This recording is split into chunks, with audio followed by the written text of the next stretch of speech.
seorang gadis muslimah yang taat pada agamanya, lalu Allah memberinya rezeki seorang suami muslim. Pada malam pernikahan, kedua mempelai masuk ke rumah mereka dan sang istri menyiapkan makan malam untuk suaminya. Tiba-tiba mereka mendengar suara ketukan di pintu, sang suami pun merasa kesal dan berkata dengan marah, "Siapa yang datang di jam seperti ini?" Ketika sang istri bertanya siapa yang mengetuk, suaminya menjawab, "Seorang peminta-minta yang ingin sedikit makanan."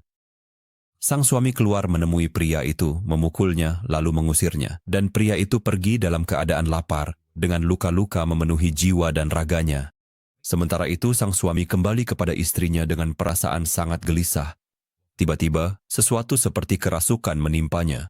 Ia pun keluar sambil berteriak dan meninggalkan istrinya yang ketakutan melihat keadaan suaminya.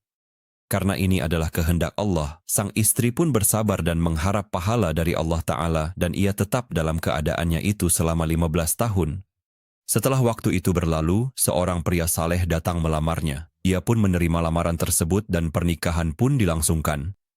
Pada malam pernikahan, kedua mempelai duduk bersama di meja makan malam. Tiba-tiba, keduanya mendengar suara pintu diketuk. Ketika sang istri bertanya siapa yang mengetuk, suaminya menjawab bahwa itu adalah seorang peminta-minta yang ingin meminta makanan. Sang suami pun mengangkat meja makan dengan tangannya dan berkata kepada istrinya, "Bawakan semua makanan ini untuknya, biarkan dia makan sampai kenyang. Apa yang tersisa dari makanan itu, baru kita yang akan memakannya."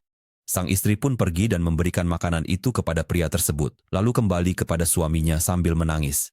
Suaminya bertanya, "Ada apa denganmu? Mengapa kamu menangis?" Ia menjawab, "Air matanya mengalir deras dari kedua matanya. Pria yang duduk di depan pintumu dan makan dari makananmu ini, dia adalah suamiku 15 tahun yang lalu. Pada malam pernikahanku, seorang pengemis mengetuk pintu kami. Suamiku keluar memukul pria itu, lalu mengusirnya. Setelah itu, suamiku menjadi gila dan pergi menghilang. Aku tidak pernah melihatnya lagi sampai hari ini." Saat dia meminta-minta kepada orang-orang, suaminya menangis dan berkata kepadanya, "Tahukah kamu siapa pria yang dipukul oleh suamimu itu? Itu aku."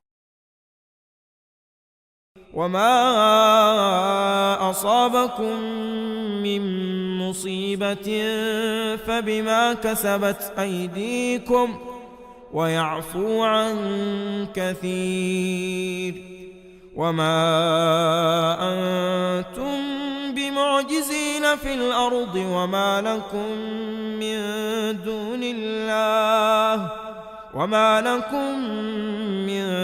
دون الله من ولي ولا نصير